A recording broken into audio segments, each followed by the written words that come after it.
دیتا ہوں کہ انڈیا کے کانسٹیٹیوشن میں بہت سارے ملکوں سے لایا گیا، مثال کے طور ایک ہی جگہ سے نہیں، امریکہ سے لایا گیا، یونائٹڈ کنگڈم سے بھی بہت ساری چیزیں انڈیا کی کانسٹیٹیوشن، خصوصاً یونائٹڈ کنگڈم میں پارلیمنٹ، پرائم منسٹر کا جو پوسٹ ہوتا ہے، پارلیمنٹری فارم آف گورنمنٹ ہوتا ہے، کیبنٹ منسٹر ہوتے ہیں، وہ سب لایا گیا۔ امریکہ سے return constitution, vice president, fundamental rights, supreme court یہ امریکہ سے لایا گیا۔ آسٹریا سے concurrent list, centre state relation یہ آسٹریلیا سے لایا گیا۔ Russia, U S S R Russia سے فنڈامنٹل ڈیوٹیز انہوں نے اڈاپٹ کیا۔ جرمنی سے ایمرجنسی پروویژنس، کچھ جاپان سے بھی لایا گیا، کینیڈا سے کچھ لایا، ساؤتھ افریقہ اور آئرلینڈ سے بھی کچھ امپورٹنٹ فیچرز لا کے انڈین کانسٹیٹیوشن میں انہوں نے ڈال دیا۔ کانسٹیٹیوشن کے کچھ امپورٹنٹ فیچر جو ہم سبوں کو پتا ہے، انڈیا کی constitution sovereign socialist secular democratic republic ہے، جس میں آپ کو justice, social economic political justice ہے، لبرٹی ہے، expression, belief, faith, worship, equality ہے، فریٹرنٹی ہے، چیک اینڈ بیلنس یہ بھی بہت امپورٹنٹ ہے۔ دیکھو لاسٹ میں چیک اینڈ بیلنس ہم دیکھیں گے۔ Indian Supreme Court and Election Commission are recognised as bedrock of Indian democracy. These two bodies stand up to the enormous powers۔ دو امپورٹنٹ انسٹیٹیوشن ہیں ہندوستان میں، سپریم کورٹ آف انڈیا اور Election Commission. یہ بہت ساری چیزوں کو check and balance کر سکتا ہے، پارلیمنٹ کی بھی بہت سارے لاس کو وہ چیک اینڈ بیلنس کر سکتا ہے۔ کنکلوژن لاسٹ میں کانسٹیٹیوشن میں 3-4 چیزوں کے بارے میں یہاں بتایا گیا کہ independence of a country, constitution میں آپ کی کنٹری کو ایک proper republic independent country declare کیا گیا ہے۔ Framework and structure of the governance free country are provided in the constitution. ایک فری کنٹری آپ کے کانسٹیٹیوشن میں بتایا گیا ہے۔ مثال کے طور constitution assembly prepare the draft of the constitution on the basis of aspiration of the people of India. لوگوں کے ایسپریشن کے مطابق انڈیا کا کانسٹیٹیوشن بنایا گیا ہے۔ 26 نومبر 1949 کو یہ کمپلیٹ ہوا۔ انفورسمنٹ 26 جنوری 1950 کو ہوا۔ Preamble of the Indian constitution sovereign socialist secular democratic republic ہے آپ کا کانسٹیٹیوشن۔ ایک چیز ہونا بہت ضروری ہے، دیٹ از اسپرچولیٹی۔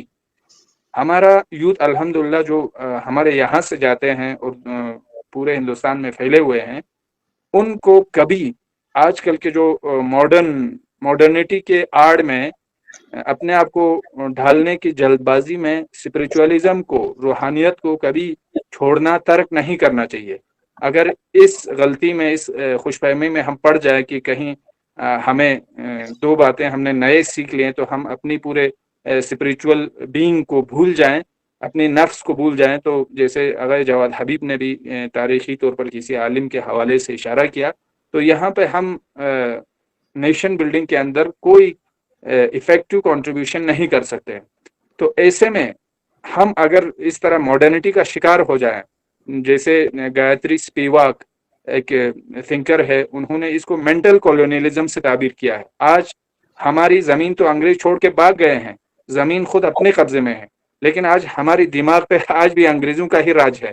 ہم سوچتے انگریزوں کے فکر سے ہی سوچتے ہیں۔ ہم گھروں میں ہمارے جو پرسنل لائف سٹائل تک ابھی بھی انگریزوں کا اور ویسٹرن جو آئیڈیالوجیز کا ایک اثر اور عمل دخل ابھی بھی باقی ہے۔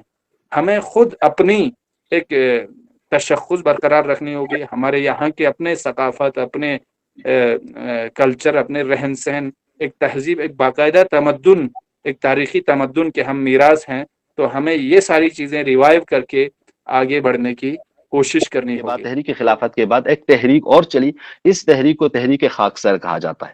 خاکسر ایک فارسی لفظ ہے جس کا معنی بہت ناچیز، حقیر کے ہیں، یعنی ان کا کہنا تھا اس تحریک میں جتنے بھی کارکن ہوں گے، جتنے بھی لوگ ہوں گے، وہ قوم و ملت کے خادم ہیں، وہ قوم و ملت کے بے لوث ہر انسان کا یہ خادم ہے۔ یہ تحریک، اس میں عجیب یہ ہے کہ اس میں ہندو بھی ہیں، مسلمان بھی ہیں، سکھ بھی ہیں، عیسائی بھی ہیں، یہودی بھی ہیں، ہر قوم و ملت کے لوگ ہیں جو خدا کو مانتے ہیں اور جو دین پر یقین رکھتے ہیں۔ تو یہ سب لوگ تھے جو اس دوران ان کے 15 لاکھ کے کارکن تھے، جو سب کے سب قوم و ملت کے خادم۔ اور جب 1944 آیا تو ان لوگوں کو کسی کو زندان میں ڈالا، کسی کو قید خانے میں ڈالا، کسی کو مار ڈالا، کئی لوگوں کو 800 علماء کو ایک ٹائم پہ ذبح کیا۔ اتنے سب کرنے کے بعد لاسٹ میں 1944 میں سے 20,000 تک یہ لوگ رہ گئے تھے، تب بھی اپنے ہدف سے پیچھے یہ لوگ ہٹے نہیں تھے۔ تو اس طرح ان لوگوں نے اپنے حکومت ہند کے لیے، ہندوستان کی آزادی کے لیے قربانی شخصیت کے بارے میں جب ہم اور آپ دیکھتے ہیں تو مولانا ابوالکلام آزاد ہیں۔ آپ نے جب 1920 میں مہاتما گاندھی جی سے جب آپ کی ملاقات ہوئی، تب سے آپ نے آزادی ہند کے لیے کام کرنا شروع کیا، تو آپ لوگوں نے کچھ اصول دیے۔ پہلا اصول یہ دیا کہ ہم جمہوریت کے لیے، دوسرا اصول سیکولر سیاست کے لیے، تیسرا سماجی انصاف کے لیے یعنی سوشل جسٹس کے لیے، اور چوتھا جو ہے متحدہ قومیت کے لیے، یعنی ہم مسلمان اپنی جگہ پہ ہیں، ہندو اپنی جگہ پہ، سکھ اپنی جگہ پہ، عیسائی اپنی جگہ پہ، دلت اپنی جگہ پہ، ہر قوم و ملت اپنی جگہ پہ ہیں، لیکن ہم سب مل کے ایک قوم ہے۔ اس قوم کو، اس متحدہ قوم کی تعمیر کے لیے ہم اٹھیں گے۔ یہ سارے قانون ہم اور آپ کو سنہرے لگتے ہیں، مگر اقلیتوں کی زندگی کے مختلف شعبوں میں حکومت اور اکثریت کی طرف سے جو زخم لگے ہیں وہ بھی گہرے ہیں۔ کسی حساس شخص نے کیا خوب کہا تھا کہ ایک دو زخم نہیں، جسم سارے چھلنی ہیں، درد بیچارہ پریشان ہے کہاں سے اٹھے۔